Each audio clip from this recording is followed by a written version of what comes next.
Part 2, Mysterious Doctor. Gusto rin niyang magbigay ng suggestion dito, yung mas mabilis at hindi komplikadong plan. Pero dahil lutang ang isip niya, hindi siya makapag-isip ng matino.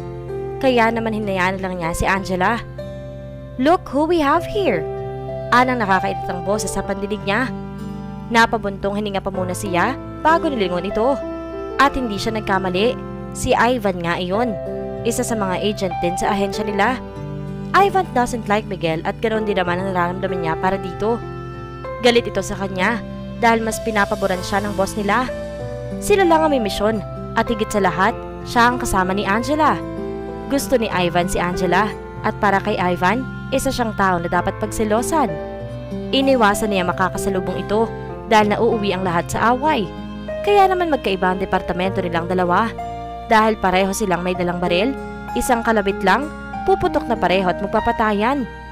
Kaya naman hindi niya maiwasan na magtaka kung bakit naroon ang lalaki sa floor ng departamento niya. If isn't the infamous Agent Felix, nakangisi ito habang palapit sa kanya. May kasama itong tatlong lalaki. Pamilya namang ito sa kanya pero hindi niya ito kilala. And of course, Angela, what do you want? Walang ganang tanong ni Angela sa kanya. Sabihin mo na, may misyon pa kami. Ikaw talaga ang sinadya ko rito. Wika nito. Gusto kitang makadate sa Valentine's. Malapit na. Pwede ba? Angela sighed in irritation. No, ayoko makadate ka sa Valentine's. Prangkang sagot nito. Hindi kita type. Hindi ikaw ang gusto ko. Eh sino? Tanong nito saka nagtiimbagang na bumaling sa kanya. Ang lalaking yan? Turo nito sa kanya.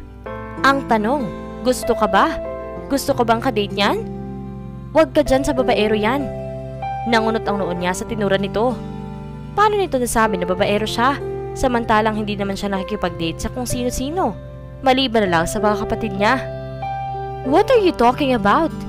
Inosenteng tanong ni Angela sa mga ito, saka bumaling sa kanya at binigyan siya nito ng tingin na tinanguan lang naman niya. Miguel and Angela used to look into each other's eyes to communicate, and they both understand it really well. Isang tingin lang nila sa isa't isa, alam nila kung ano gusto nitong sabihin sa isa't isa. Sino nga ba yung model na nakita natin kasama niya? Kunwari nag-isip pa ito. Ah, Cassandra, and that Kendra Maki, and that chef from that famous restaurant. Mahilig ka sa magaganda, no? Nakangising saan ito. Siguro na ikama. Hindi na nito naitapos ang sasabihin nang tumama sa mukha nito ang kamao niya. Halos lahat ng taong naroon ay napatingin sigawin nila dahil sa lakas ng suntok niya. Nagtatagis ang bagang at madilim ang tingin niya kay Ivan. You can insult me whenever you want, pero wag na wag mong babasusin ang mga taong nakapaligid sa akin. Singhal niya saka ito pinanangkitan. You've been following me, huh? You've been seeing me with a lot of women, but you don't know what is my relationship with them. Next time, at least try this method called asking, nang hindi ka nagmumukhang tanga. Halos umalingaw-ngaw sa malapak na hallway ang boses niya sa sobrang lakas. Kung alam lang nito ang tunay niyang pagkatao, tiyak na hindi nito masasabi ang bagay na iyon. Kung hindi lang bawal ay sasabihin niya talaga. Sa ahensya nila, bawal sabihin ang tunay nilang pagkatao. Kapag pumasok ang isang tao sa ahensya, makikilala lang ito sa palayaw. That's it. Wala nang ibang impormasyon bukod sa palayaw na iyon. And everyone knows him from his nickname. Walang nakakakilala sa totoo niyang pagkatao maliban sa boss nila at kay Angela. Dinig niyang napabungis-ngis si Angela pero hindi niya ito pinagtuunan ng pansin. Gusto niyang muling suntakin ito nang umisi lang at tatawa sa mga sinabi niya. Curious lang ako kung sino nga ba kapag hindi ka si Felix. Nakangising anito. So I followed you when I had a chance. Akalain mo, may buhay ka pala bukod sa pagiging isang agent? You are Ivan! Awat ni Angela dito. Number 1 policy. Paalala ni Angela. In case you already forgotten, ipapaalala ko sa iyo. If you want to keep your job, shut your mouth. Ivan chuckled. Only if you go on a date with me. Get lost! Singhal ni Angela saka nagpaunang naglakad palayo sa kanila.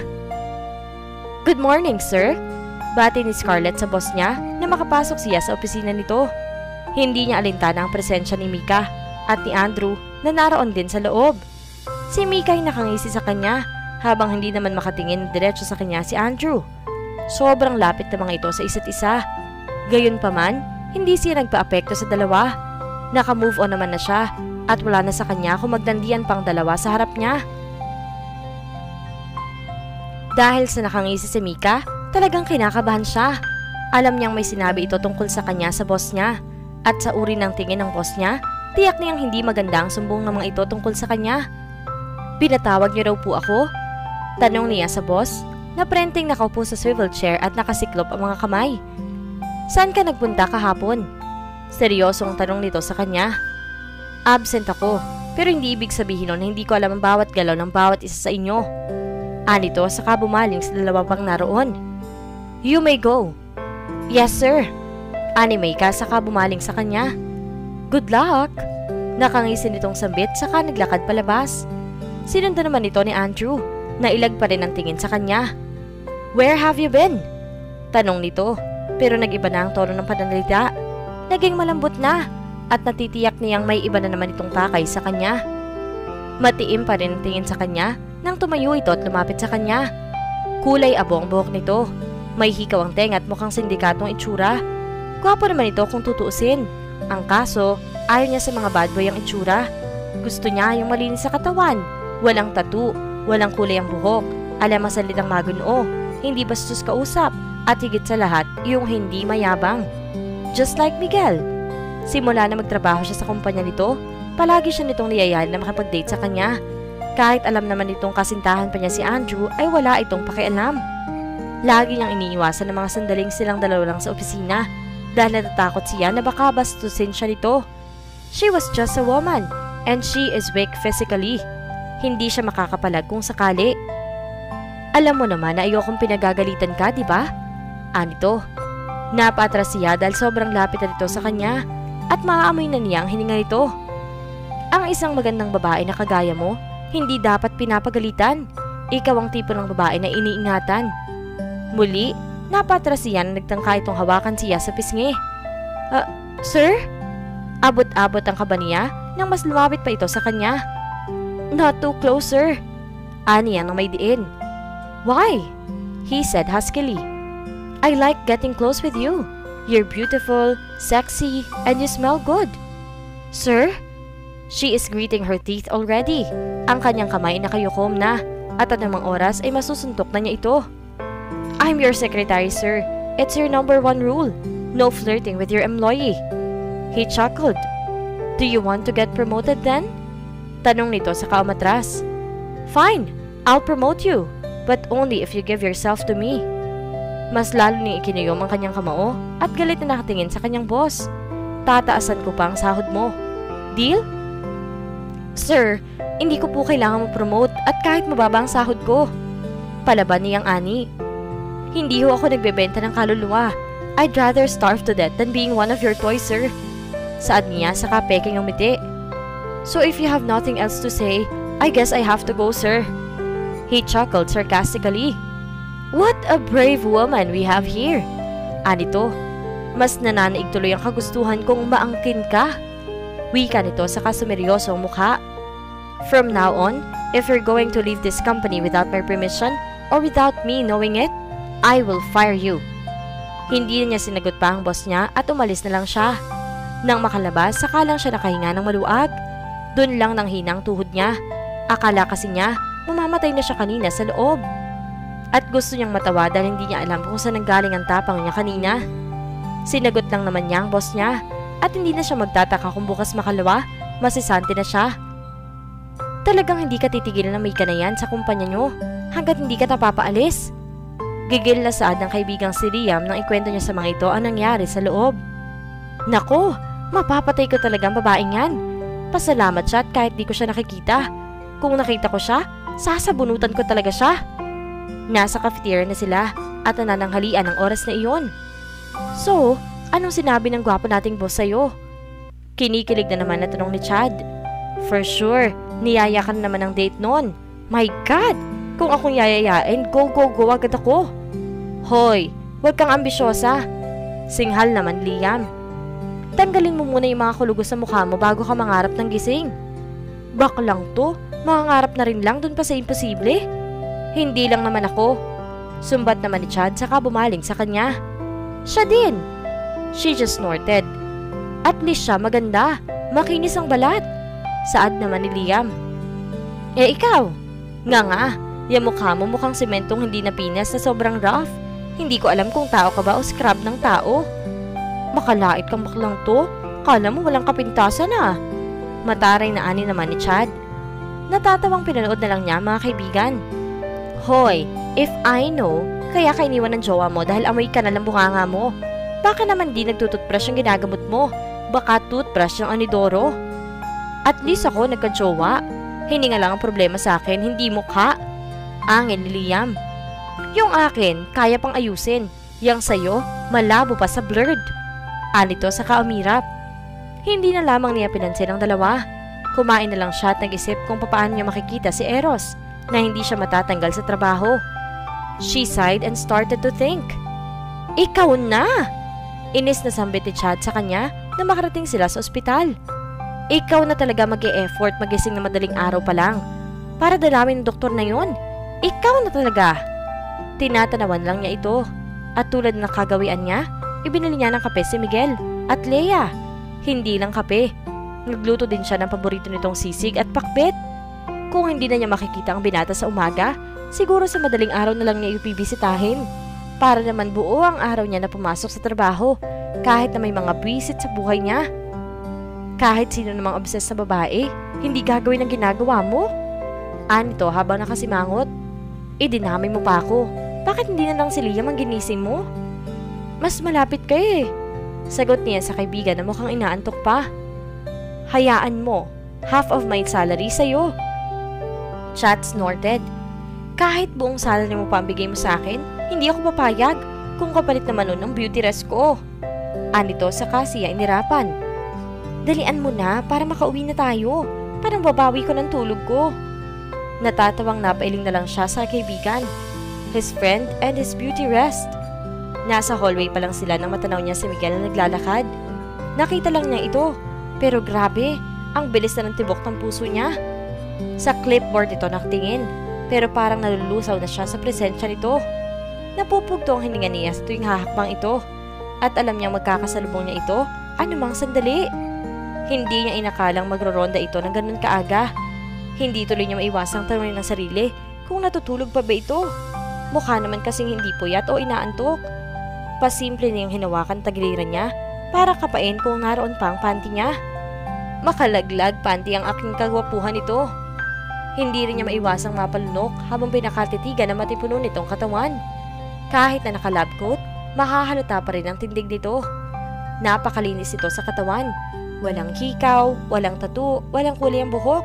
Natural na brown ang buhok nito, pero napakaangas. Medyo makapal ang kilay. Napakatangos ng ilong. At kung pwede lang ay kanina pa niya gustong kagatin. His lips. Damn those red thin lips of him. Nakakapaglaway at ang sarap halikan. Kailan kaya niya matitikman ang labi nito? Hoy! Napapitlag siya sa pagsigaw sa kanya ng kaibigan. Yung Prince Charming mo nakalampas na oh. Imporma nito sabay turo sa papalayong bulto ng binata. At yang bibig mo, pakisara at marami na nakapasok na bangaw sa sobrang nganga. Kaagad niyang sinara ang bibig saka sinundan ng tingin ng papalayong paning si Miguel. Nang mawala na, dali-dali siyang naglakad patungo sa office ito. Hindi na siya nagulat makita si Leia na naroon. Ito pang nagulat sa kanya. Malamang ay dahil maaga siya. Ate Scarlett? Hindi makapaniwala nitong sambit. Bakit ang aga mo yata ngayon? Good question. Sabat naman ni Chad. Pakitanong na rin kung bakit pati kaibigan niya sinasama niya sa mga kalokohan niya. Hindi na lang niya ito pinansin. Inilabas na lang niya ang luto niyang ulam, saka binigay kay Leia ang kape. At kape ni Miguel. Pakibigay na lang sa kanya, Leia. Wow! Favorite ni Dr. Montemayor to. Nakangiting sambit ni Leia. For sure, magugustuhan niya to. At alam kong hindi ako magsisisi na iabot sa kanya to. Dahil alam ko, masarap. Matamis siyang umiti kay Leia. Thank you. Basta ipakain mo sa kanya. Pilitin mo, ha? Oo naman, ate. Boto ko sa'yo. Mas malapad ang ngiti niya dahil sa sinabing to. Pwede ba akong pumasok sa office niya? Oo naman, ate. Wika nito. Tutal, nagronda na naman si Dr. Montemayor. Baka mamaya pa yung babalik. Tumango siya at wala siyang oras sa sinayang. Kaagad na pumasok sa office ito. Hindi niya maiwasang mamangha na bubungad sa kanyang maliwalas sa opisina ng binata. Hindi ganitong klase ng opisina ang inaasahan niyang makita. Nasanay na siguro ang mata niya sa kalat at magulong opisina ng boss niya. Kaya naman hindi niya maiwasang magulat. Bihira kasi sa mga lalaki ang maayos sa paligid nito at sa itsura. And Miguel is the proof to that. Walang kalat, lahat ay nasa tamang lugar. May mga label pang iba. Kung x-ray, x-ray lang. Meron din isang bookshelf na naroon at mga drawer na may label din. Malawak ang office. May sala, may sariling banyo, at may isang shelf din na puno naman ng mga diploma ng binata. Yun ang nakaagaw ng atensyon niya. Nagtungo siya doon upang pagbasa ng mga achievements ng binata. At mas lalo pa siyang namangha sa nakikita niya. Akala niya, sa universidad lang nila ito nakapagtapos. Kaya nagulat siya na makita iba pang diploma na nanggaling naman sa ibang university. May mga larawan din naroon, kasama ang buo nitong pamilya. Nakita na niya ang buong pamilya nito sa isang magazine. Pero matagal na yun.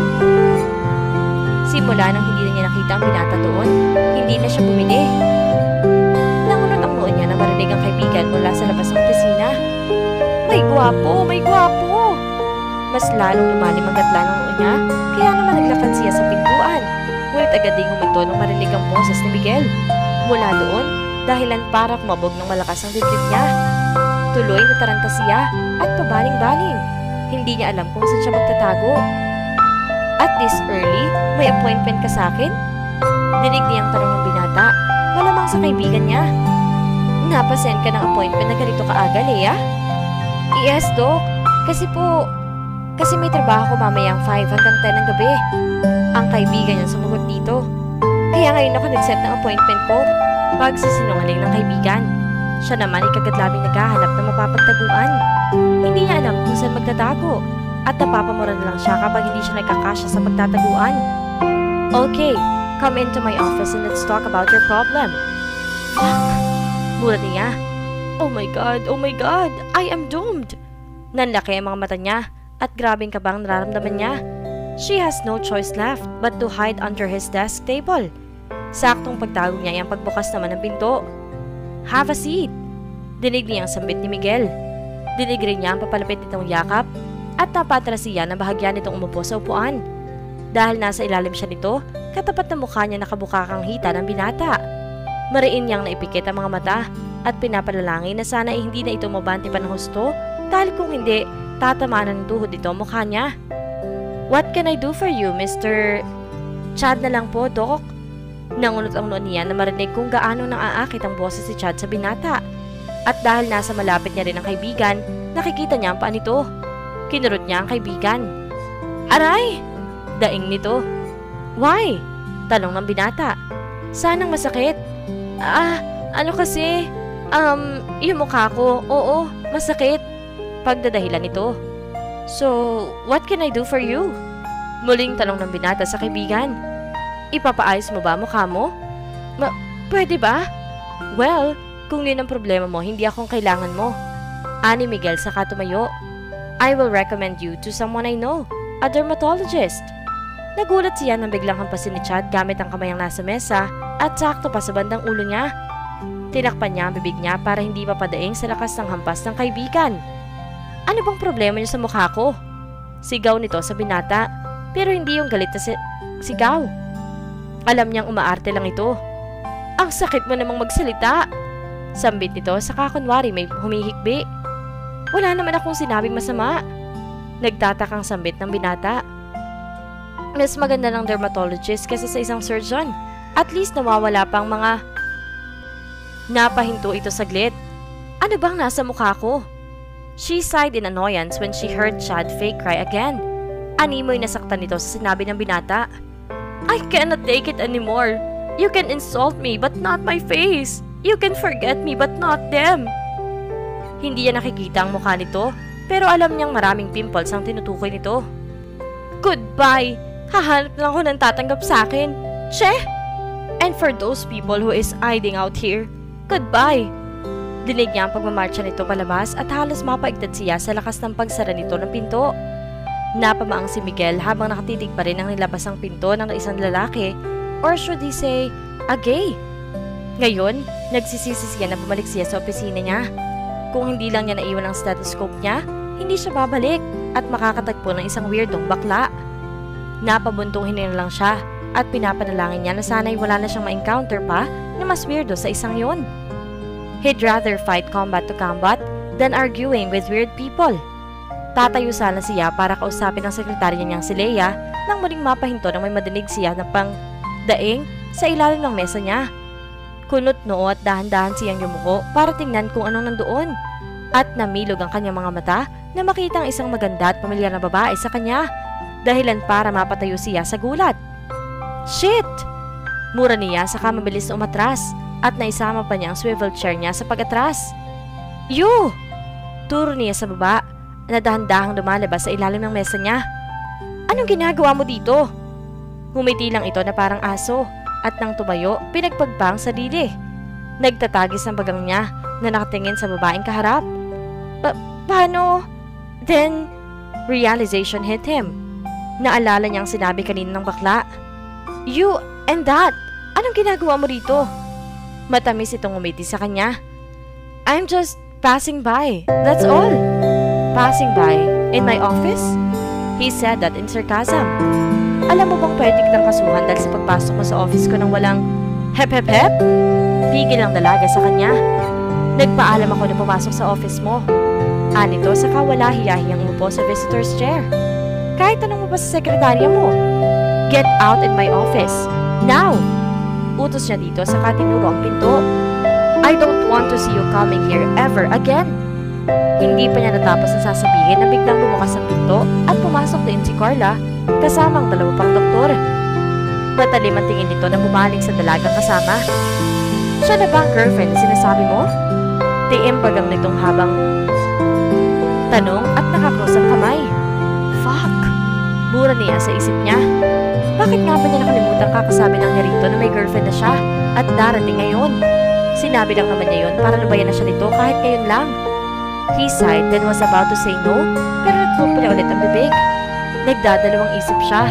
Kung sasabihin niya sa mga ito na girlfriend niya ang babaeng katabi, hindi na siya guguluhin pa ng mga babaeng nakapaligid sa kanya. Kung meron lang si Alexandra ngayon na kasalukuyang namahinga dahil sa nagdadalang tao ito, hindi naman lalabas sa mga babae. Answer me, Miguel. Mariin nitong sambit. Siya ba ang girlfriend mo? Humugot siya ng malalim na buntong hininga bago nagsalita. Yes! Ang lahat ay hindi nakapaniwala, maging ang babaeng katabi niya na malalaki ang mga matang nakatitig sa kanya. At dito na po nagtatapos ang ikalawang kabanata ng ating kwento na The Mysterious Doctor. Sana po ay muli niyo akong samahan sa mga susunod ko pang uploads.